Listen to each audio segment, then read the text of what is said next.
What is it about the Negro? I mean, every other group that came as an immigrant somehow, not easily, but somehow got around it. Is it just the fact that Negroes are black? That's a part of it, and that grows out of something else. You can't thingify anything without depersonalizing that something. If you use something as a means to an end, at that moment you make it a thing and you depersonalize it. The fact is that the Negro was a slave in this country for 244 years. That was a willful thing that was done. The Negro was brought here in chains, treated in very inhuman fashion, and this led to the thingification of the Negro. So he was not looked upon as a person. He was not looked upon as a human being with the same status and worth as other human beings.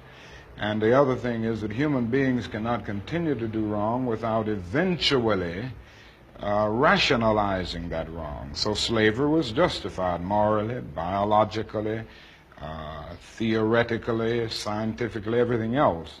And it seems to me that white America must see that no other ethnic group has been a slave on American soil. That is one thing that other immigrant groups haven't had to face.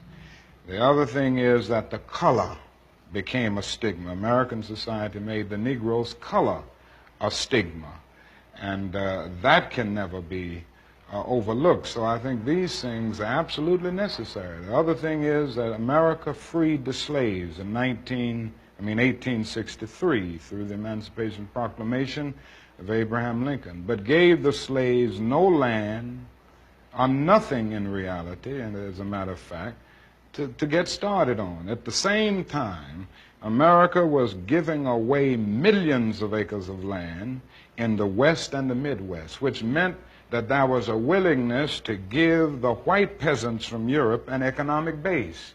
And yet it refused to give its black peasants from Africa, who came here involuntarily in chains and had worked free for 244 years, any kind of economic base. And so emancipation for the Negro was really freedom to hunger. It was freedom to the winds and rains of heaven. It was freedom without food to eat or land to cultivate, and therefore it was freedom and famine at the same time. And when white Americans tell the Negro to lift himself by his own bootstraps, they don't look over the legacy of slavery and segregation. I believe we ought to do all we can and seek to lift ourselves by our own bootstraps, but it's a cruel jest to say to a bootless man that he ought to lift himself by his own bootstraps. And many Negroes, by the thousands and millions, have been left bootless as a result of all of these years of oppression and as a result of a society that deliberately made his color a stigma and something worthless and degrading.